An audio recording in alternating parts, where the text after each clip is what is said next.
So hello everyone, 9th standard Maharashtra board का solution आ चुका है। क्वेश्चन पेपर भी रेडी है और सॉल्यूशन भी रेडी है। तो आप वन बाय वन सॉल्यूशन भी चेक कर सकते हो और आप पता कर सकते हो कि जो भी आपने आंसर एग्जाम में किया वो सही है कि नहीं। ठीक है ना। तो आज पहला क्वेश्चन है हमारे पास, फिलिंग द ब्लैंक्स में रिटार्डेशन मीन्स। रिटार्डेशन का मतलब क्या होता है।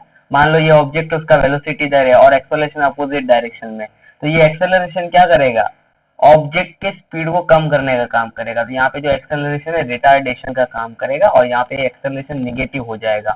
तो आंसर हो जाएगा रिटार्डेशन मीन निगेटिव एक्सेलरेशन। क्या होता है निगेटिव एक्सेलरेशन? वो एक्सेलरेशन होता है जो ऑब्जेक्ट की स्पीड को, वेलोसिटी को कम करने का काम करता है।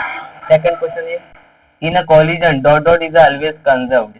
कोलिजन के समय मोमेंटम कंजर्व होता है क्योंकि जब कोई भी ऑब्जेक्ट के ऊपर एक्सटर्नल फोर्स जीरो लगता हो या बाहर से कोई भी फोर्स नहीं लगता हो, उस समय पे हम बोलते हैं कि उसका मोमेंटम क्या हो जाता है, कंजर्व हो जाता है। इसका आंसर हो जाएगा हमारा बी हो जाएगा। ठीक है। नेक्स्ट क्वेश्चन है हमारा, state the law, Newton third law. Newton third law सभी को पता होगा, every action is opposite and equal reaction. तो यहाँ पे जिस तरीके से इस पर्सन ने बोर्ड पे ऊपर रिएक्शन दिखाया, तो इस एक्शन किया, जिसे पर्सन ने बोर्ड से कूदने का सोचा, तो यहाँ पे बोर्ड थोड़ा सा पीछे चला गया, उस पर रिएक्शन फोर्स कहाँ लगा, पीछे की तरफ लगा।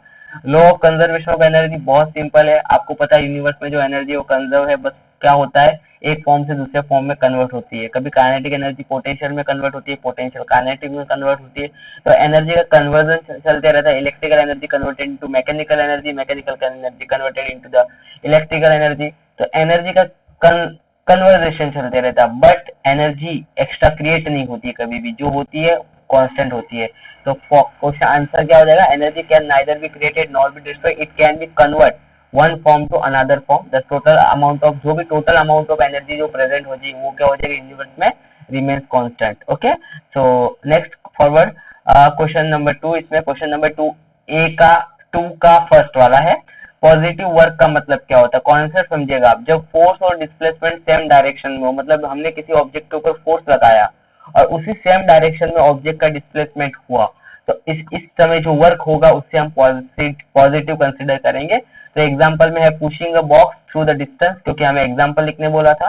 तो एक बॉक्स को आप पुश करो तो जिधर फोर्स लगाओगे उसी तरफ वो मूव करेगा, तो वर्क पॉजिटिव हो जाएगा।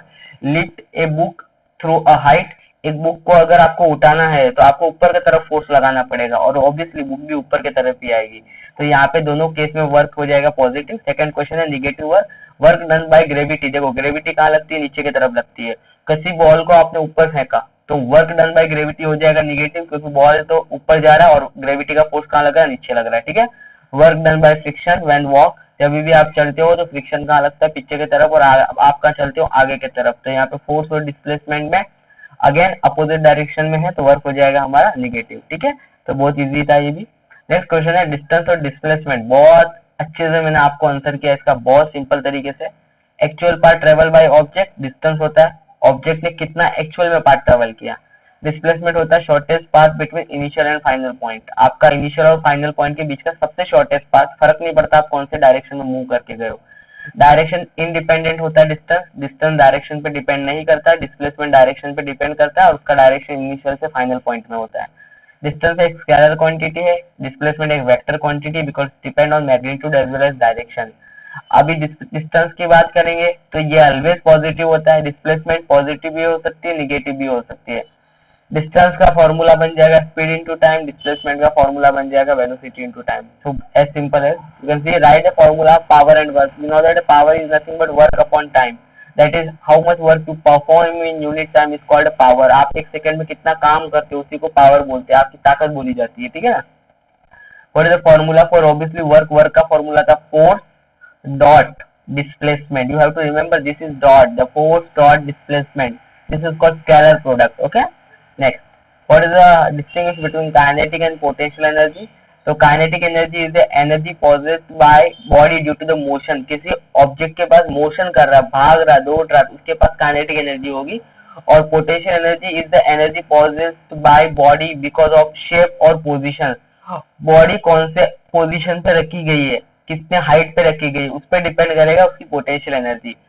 काइनेटिक एनर्जी का फॉर्मूला देख लीजिए, half mv², v is the speed, m is the mass of object. Potential energy का mgh, mass, acceleration due to gravity, और h मतलब हाइट।